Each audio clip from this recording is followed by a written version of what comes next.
दोस्तों, दोपहर का समय था और जून का महीना था। दिल्ली के अंदर एक लड़का रिक्शा चला रहा था। उसने अपने चेहरे को गमछे से कवर किया हुआ था। तेज धूप है और तेज धूप के कारण उस रिक्शे में जो लड़की बैठी हुई थी, उसने भी अपने चेहरे को दुपट्टे से कवर किया हुआ था। अब वो रिक्शा खींच रहा था। रिक्शा खींचते खींचते उसे बहुत तेज गर्मी लगने लगती है। तो साइड में ही उसे एक पानी की टंकी दिखाई देती है, जिस पे लिखा हुआ था शीतल जल पे। तो वो रिक्शे वाला उस लड़की से कहता है कि मैडम, अगर आपको कोई दिक्कत ना हो तो मैं वहां जाकर पानी पी सकता हूँ।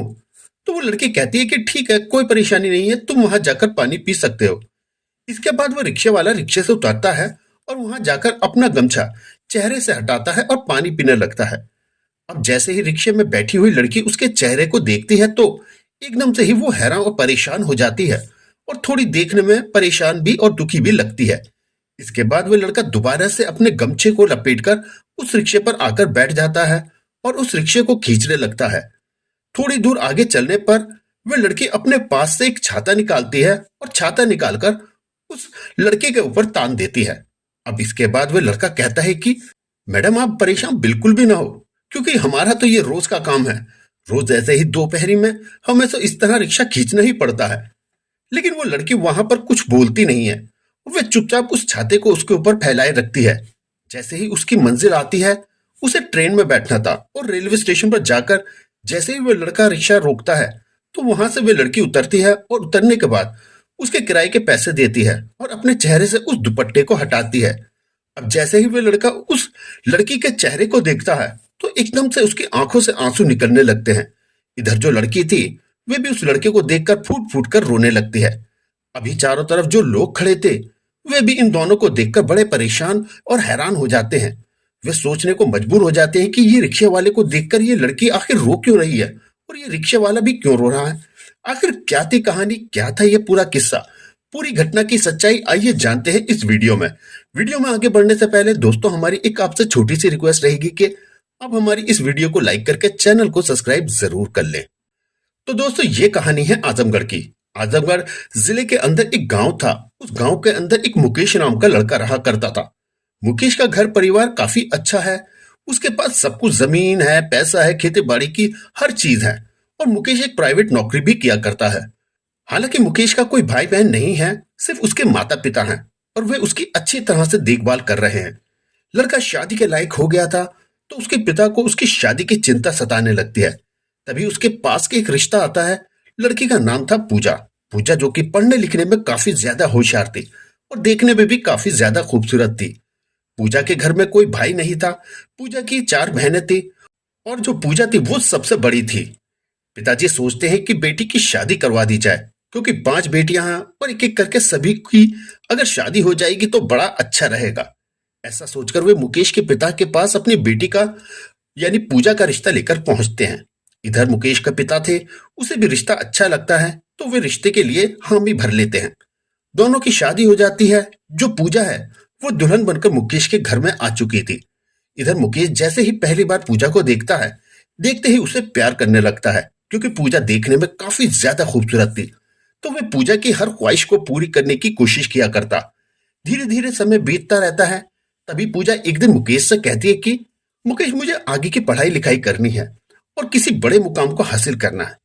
इस बात को सुनकर मुकेश पूजा को काफी अप्रिशिएट भी करता है और कहता है ये तो बहुत अच्छी बात है, क्योंकि मैंने तो पढ़ाई लिखाई की नहीं। अब तो मैं सिर्फ प्राइवेट जॉब ही करता हूँ और साथ में जो खेती बाड़ी है वो किया करता हूँ। अगर तुम पढ़ लिख लेती हो और बड़े मुकाम हासिल कर लेती हो तो इससे अच्छा हमारे लिए और क्या हो सकता है। हमारा नाम भी रोशन होगा। ऐसा कहकर पूजा की पढ़ाई को दोबारा से जारी करवा दिया जाता है।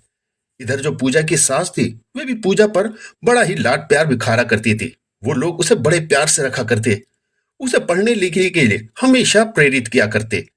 धीरे धीरे समय बीतता है। समय के साथ साथ पूजा जहां पर कोचिंग लेने के लिए जाया करती, वहां पर कुछ सहेलियां बन जाती हैं और अक्सर उनसे फोन पर बात करने लगती। अब कभी कभी जब मुकेश उसके पास फोन किया करता, तो पूजा का फोन जो है वो बिजी आया करता। इस बात को देखने के बाद जो मुकेश है, उसके दिमाग में शक का एक कीड़ा घुस जाता है। वे अपनी पत्नी पर शक करने लगता है कि ये किसी दूसरे लड़के से नाजायज प्रेम प्रसंग में है। अब इस बात को जैसे ही उसकी पत्नी से कहता है, वह कहता है कि तुम्हारा फोन कहाँ बिजी था, तो वह बताती है कि मैं अपनी सहेली से बात कर रही थी और इसी वजह से मेरा फोन बिजी आ रहा था। लेकिन जो मुकेश है उसके दिमाग में तो केवल एक ही बात का कीड़ा घुसा हुआ था। ये काफी ज्यादा खूबसूरत है, बाहर पढ़ने लिखने के लिए जाती है, ये जरूर किसी न किसी के साथ रिलेशन में है, इसका कहीं ना कहीं अफेयर चल रहा है। अब ऐसी बातें उसके दिमाग में बैठने लगती हैं और वो बार बार उल्टी सीधी बातें उससे कहने लगता है। कहता है कि तू बाहर जाकर मुंह काला करती है, तेरा घर में पेट नहीं भरता, और भी ना जाने कैसी कैसी बातें करते हैं।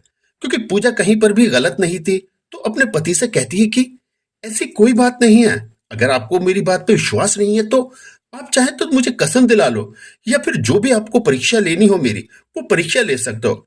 ये रहा आपके पास फोन, इस फोन में देख लो, अगर किसी का नंबर भी हो तो। वह कहता है कि तुम पढ़ी लिखी हो और तुमने वो नंबर डिलीट कर दिया होगा। अब इस बात को पूजा जैसे ही सुनती है तो मुकेश से थोड़ी ऊंची आवाज में बात करने लगती है। कहती है कि तुम ऐसा कैसे कह सकते हो, मेरे कैरेक्टर पे उंगली उठा सकते हो। अब जैसे ही मुकेश उसकी ऊंची आवाज को सुनता है, उसका दिमाग खराब हो जाता है। पहले से ही था दिमाग तो। वह पूजा पे हाथ उठाता है, और जैसे ही पूजा के ऊपर मुकेश ने हाथ उठाया तो पूजा एकदम से बौखला जाती है और अपने पिताजी को फोन करती है और पूरी घटना के बारे में बताती है। पिता को बताती है और कहती है कि पिताजी, इसके साथ अब मुझे एक सेकंड भी नहीं रहना, मैं अभी यहाँ से जा रही हूँ, और अगर आप चाहते हैं कि मैं इसी घर में रहूं तो ये अब संभव नहीं है, क्योंकि इसने मेरे कैरेक्टर पे उंगली उठाई है और मैं अपने कैरेक्टर को अच्छी तरह से जानती हूँ। मैंने ऐसा कुछ भी नहीं किया, और जो काम मैंने किया ही नहीं उसके लिए भला मैं सजा क्यों भुगतूं। ऐसा कहकर वे फोन काट देती है और अपने सामान को बांधकर सीधे अपने मायके चली जाती है। इधर उसके पिता उसे समझाने की काफी कोशिश करते हैं, लेकिन वह पिता से साफ इनकार कर देती है। कहती है कि पिताजी, जो लड़का मुझे अच्छी तरह से समझ भी नहीं सकता, उसके साथ रहने से फायदा क्या। इसके बाद कुछ दिनों तक पूजा अपने मायके में ही रहती है। इधर जो मुकेश था वे भी गुस्से होकर अपने घर पर बैठा रहता है। धीरे धीरे समय बीतता है। समय बीतने के साथ साथ पूजा तलाक का केस कोर्ट में फाइल कर देती है। अब केस का समन जैसे ही मुकेश के पास आता है, अब मुकेश जैसे ही समन को देखता है तो उसके दिमाग और भी ज्यादा खराब हो जाता है, और वह उसे तलाक देने का अब पक्का फैसला ले लेता है। कुछ दिनों तक तो कोर्ट केस चलता है, और केस चलने के बाद दोनों का तलाक हो जाता है। तलाक होने के बाद कुछ राशि तय की जाती है जो कि मुकेश पूजा को तलाक के एवज में देगा। उस राशि को चुकाने के लिए मुकेश ने अपने खेत तक गिरवी रख दिए थे। वो राशि पूजा को दे दिया था। अब मुकेश अपने घर और पूजा अपने घर। पूजा अपने घर पे रहती। उसके पिताजी कहते कि बेटी, पहाड़ जैसी जिंदगी है, तू किसी और से शादी कर ले। लेकिन पूजा ने साफ मना कर देती है। कहती है कि पिताजी, अब मुझे शादी करनी ही नहीं है। आगे भी कोई ऐसा लड़का मिलेगा तो मेरे करेक्टर पे उंगली उठाएगा, तो इस वजह से मुझे अब किसी से शादी नहीं करनी। मैं पढ़ना लिखना चाहती हूँ और पढ़ लिख कर एक अच्छी से सरकारी नौकरी हासिल करना चाहती हूँ। इसके बाद पिता कई बार उससे कहते हैं, लेकिन वे मना कर देती, और उसने अपनी पढ़ाई लिखाई को जारी रखा। धीरे धीरे समय बीतता है और उसके तलाक को लगभग अब 5 साल गुजर चुके थे। इस दौरान उसने कई सरकारी फॉर्म भरे थे, उनके कई टेस्ट दिए थे, लेकिन वो टेस्ट में कुछ नंबरों से अक्सर रह जाती थे। अब धीरे धीरे मेहनत करती रहती है और मेहनत उसकी एक दिन रंग लाती है। एक दिन उसको पता चलता है कि उसने एसडीएम का टेस्ट क्लियर कर लिया है और वह अब एसडीएम बनने वाली है, और उसके लिए उसे ट्रेनिंग के लिए चंडीगढ़ जाना होगा। अब इस बात को जैसे ही उसके घर वाले सुनते हैं और गांव वाले सुनते हैं तो बड़ा ही खुश होते हैं। हर तरफ खुशियां मनाई जाती है कि हमारे गांव की लड़की एसडीएम बनने वाली है। अब उसके बाद पूजा जैसे ही ट्रेनिंग पर जाती है तो अपने घर से दिल्ली के लिए बस पकड़ती है और वहां पर जाकर बस स्टैंड पर उतर जाती है। वहां से उसे रिक्शा करना था और रिक्शे से उसे रेलवे स्टेशन तक जाना था। रेल में बैठकर वो सीधा चंडीगढ़ जाना चाहती थी, वहां पर अपनी ट्रेनिंग को कंप्लीट करना चाहती थे। इसके बाद दोस्तों वे बस स्टैंड पर खड़ी हुई थी। गर्मियों का दिन था और काफी तेज धूप पड़ रही थी। दोपहर की वजह से उसने अपने चेहरे को अपने दुपट्टे से कवर कर लिया था। वहां पर खड़ी होकर वे रिक्शे का वेट करने लगती है। तभी एक रिक्शा आता है। वे उसको रोकती है और पूछती है कि यहाँ से मुझे रेलवे स्टेशन तक जाना है और कितने रुपये लोगे। वो कहता है कि मैं 50 रुपए लूंगा। तभी वह उस रिक्शे वाले से मना कर देती है और कहती है कि ये रुपये तो बहुत ज्यादा हैं, थोड़ा कम बताओ। तो इसके बाद वह कहता है कि आपको 50 देना है तो चलो, अब गर्मी भी तो बहुत ज्यादा पड़ रही है और गर्मी में हम आपको वहां तक लेके जाएंगे, मैं तो इतने ही पैसे लूंगा। इसके बाद दूसरा रिक्शे वाला आता है। उसके बाद दूसरा रिक्शे वाला आता है और वो 100 रुपये बताता है। इसके बाद एक रिक्शे वाला दूर खड़ा हुआ था और वह सब कुछ देख रहा था। उसने भी अपने चेहरे को गमछे से लपेटा हुआ था। वे अपने रिक्शे को लेकर वहां पर आता है और कहता है कि मैडम, आपको कहाँ जाना है? तो वो बताती है कि मुझे तो रेलवे स्टेशन तक जाना है, तुम कितने पैसे लोगे? तो उसके बाद रिक्शे वाला कहता है कि मैडम, जो आपको अच्छा लगे वो दे देना। लेकिन वो कहती है कि नहीं, ऐसे नहीं, तुम पहले बताओ कि तुम कितने पैसे लोगे। तो वो कहता है कि ठीक है, आप मुझे 80 रुपये दे देना। सुबह से मेरी बोनी भी नहीं हुई, अगर आप मेरे रिक्शे में बैठोगे तो मेरी बोनी हो जाएगी और हमारा पेट भर जाएगा। इसके बाद वे लड़की उस रिक्शे में बैठ जाती है। रिक्शा चालक, जिसने अपने चेहरे को गमछे से कवर कर रखा था, वह रिक्शे को चलाता है और बहुत तेज गर्मी पड़ रही थी। तभी रास्ते में उसे एक पानी की टंकी दिखाई देती है। वह उस लड़की से कहता है कि मैडम, अगर आप कहें तो मैं यहाँ से पानी पियाऊं। तो उसके बाद पूजा कहती है कि ठीक है, कोई बात नहीं, आप पानी पियाओ, वैसे भी अभी मेरी ट्रेन आने में काफी देर है। इसके बाद वह लड़का जाता है और वहां जाकर अपना गमछा हटाता है। जैसे ही पूजा की निगाह उस लड़की पे पड़ती है, तो वो उसके चेहरे को देखकर एकदम से मायूस सी हो जाती है और भीतर ही भीतर रोने लगती है। उसके बाद वे लड़का वहां आता है, अपने चेहरे को दोबारा से गमछे पे लपेटता है और रिक्शे को खींचने लगता है।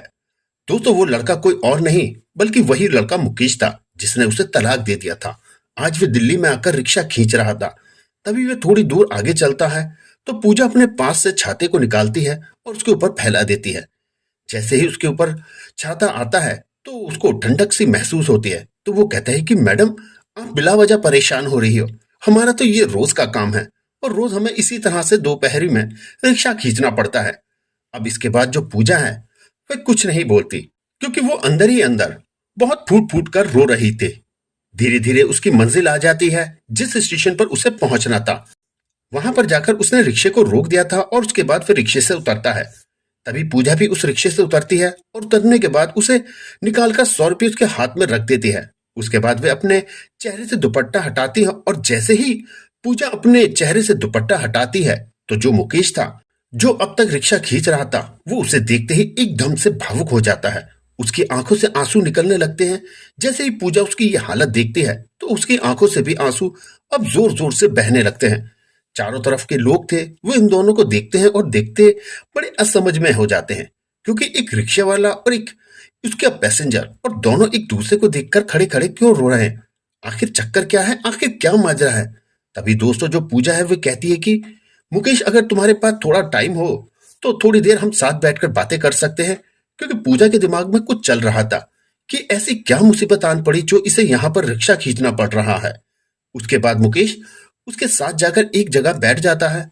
स्टेशन के बाहर जो कुर्सियां बनी होती हैं, उन पर जाकर वो दोनों बैठ जाते हैं और एक दूसरे से बातें करने लगते हैं। तभी मुकेश से कहती है कि मुकेश, ऐसी क्या मजबूरी आन पड़ी जो तुम यहाँ पर आकर रिक्शा चलाने लगे।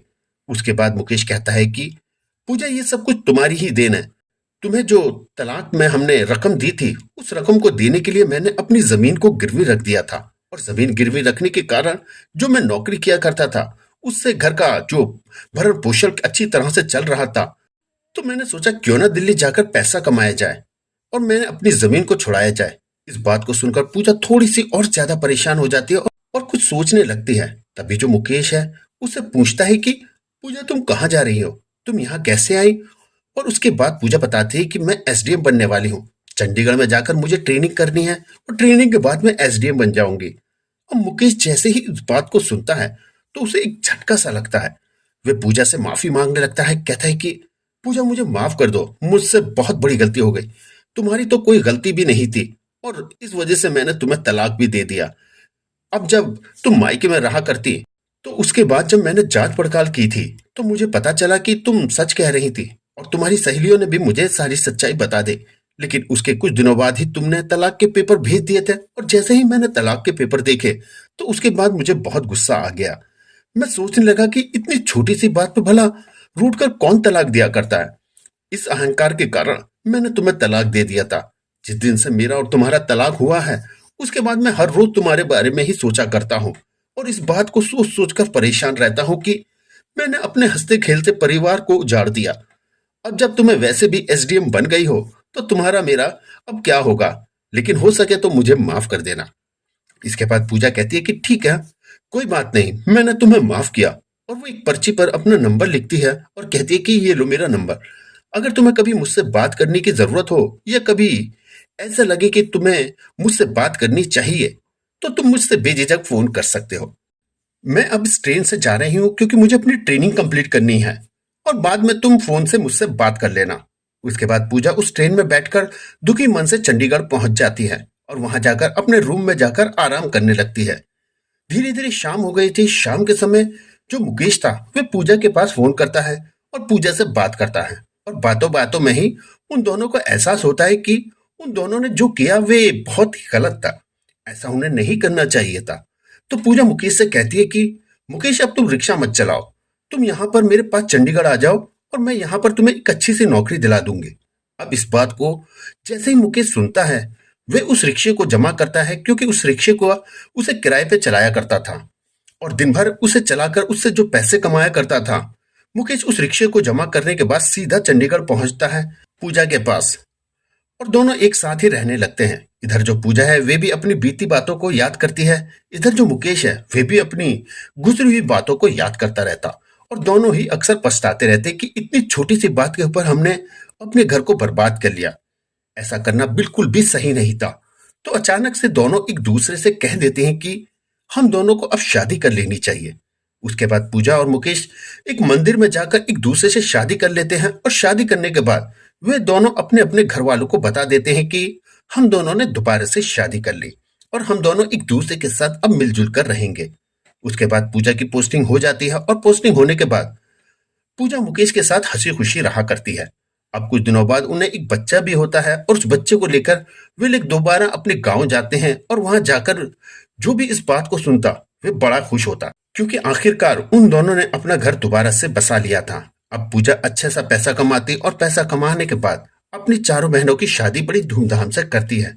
वो लोग हंसी खुशी एक साथ मिलजुल कर रहा करते। तो दोस्तों ये थी कहानी जहां पर एक परिवार पहले उजड़ता है और उजड़ने के बाद दोबारा से बस गया था। हंसी खुशी अब वो लोग रह रहे थे। आपको ये कहानी कैसी लगी हमें कमेंट्स बॉक्स में जरूर बताएं। और दोस्तों आप क्या सोचते हैं पूजा के बारे में, क्या सोचते हैं मुकेश के बारे में, आपकी जो भी राय हो हमें कमेंट्स बॉक्स में बताना बिल्कुल भी ना भूलें।